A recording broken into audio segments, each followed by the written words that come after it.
ಅಭಿಪ್ರಾಯ ನಾನು ಹೇಳ್ದೆ, ಸಿದ್ದರಾಮಯ್ಯನವ್ರ ನಂತರ ಏನಾದ್ರು ಅವಕಾಶ ಸಿಗುತ್ತೆ ಅಂದ್ರೆ ಪಕ್ಷದಲ್ಲಿ ನಾವೆಲ್ಲ ನೋಡಿದ ಹಾಗೆ ತುಂಬಾ ಪಕ್ಷವನ್ನು ಒಟ್ಟುಗೂಡಿಸೋದ್ರಲ್ಲಿ ಎಲ್ಲಾ ನಾಯಕರು ಕೆಲಸ ಮಾಡಿದ್ದಾರೆ.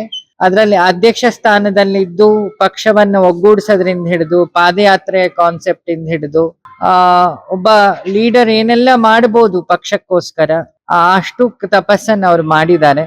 ಸೊ ಅವರ ಗುರುನಿಷ್ಠೆ, ಅಜ್ಜಯ್ಯನ ಮೇಲಿರೋ ಗುರುನಿಷ್ಠೆ ಮತ್ತೆ ಹಿರಿಯರ ಮೇಲಿನ ಭಕ್ತಿ, ಯಾಕಂದ್ರೆ ಎಸ್.ಎಂ. ಕೃಷ್ಣ ಅವರು ಶರೀರ ಬಿಟ್ಟಾಗ ನಾವೆಲ್ಲ ಪ್ರತ್ಯಕ್ಷವಾಗಿ ಅದನ್ನ ನೋಡಿದ್ವಿ.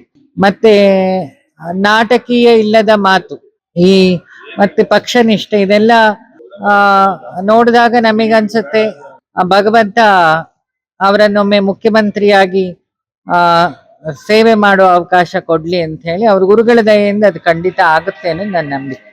ಈ ವಿಡಿಯೋ ನಿಮಗೆ ಇಷ್ಟವಾದಲ್ಲಿ ಲೈಕ್ ಮಾಡಿ, ಶೇರ್ ಮಾಡಿ, ಸಬ್ಸ್ಕ್ರೈಬ್ ಮಾಡಿ.